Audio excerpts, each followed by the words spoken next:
Hello everyone, today we are making Suran and Chana ghashi. Let's see how to make this. Firstly, I am taking half a cup of Kabuli chana, wash them thoroughly and soak overnight. You can use black chana if you have. Discard the soaking water and just add chana to the pressure cooker. Add 1 cup water. Make sure the chana is completely immersed in the water, but the water should be just half an inch above chana. Otherwise, if you add more water, then chana will tend to overcook and become too soft. Pressure cook this for 2 to 3 whistles. Make sure it's not overcooked.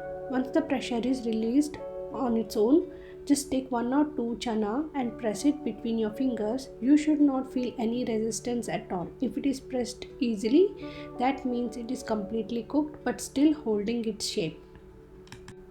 Heat a pan over low heat and to this add 1 teaspoon coconut oil.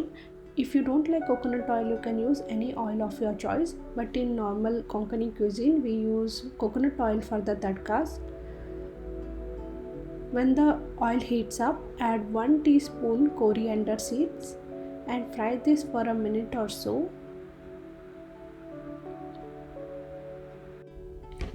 To this add Badgi or Kashmiri chilies around 6 to 7.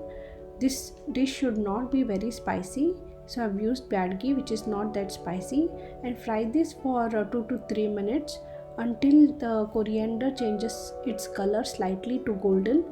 Transfer this mixture to a blender jar.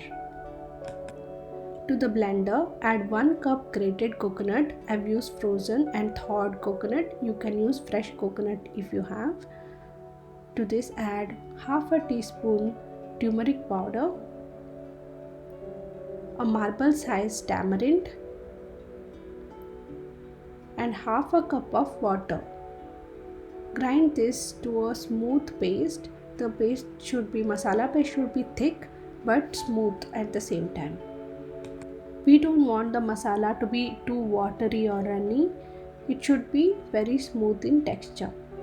Heat the same pan over medium heat and to this add 1 teaspoon of coconut oil or any oil of your choice.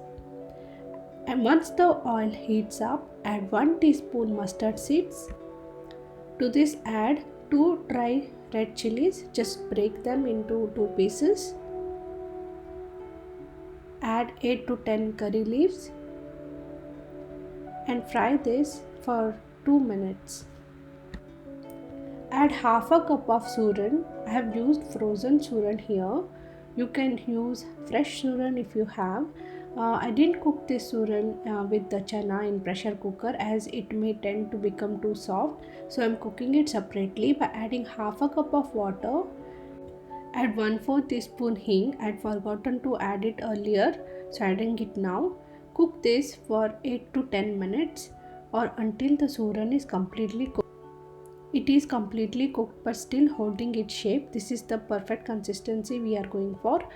Add cooked chana to this.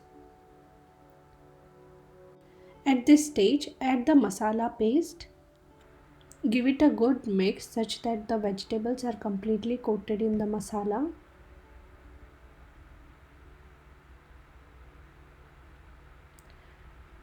The gravy still looks thick, so I'm adding half a cup of water.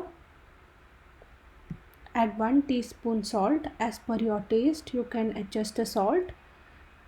Now cook this ghashi for 8 to 10 minutes or until the raw smell of the coconut disappears.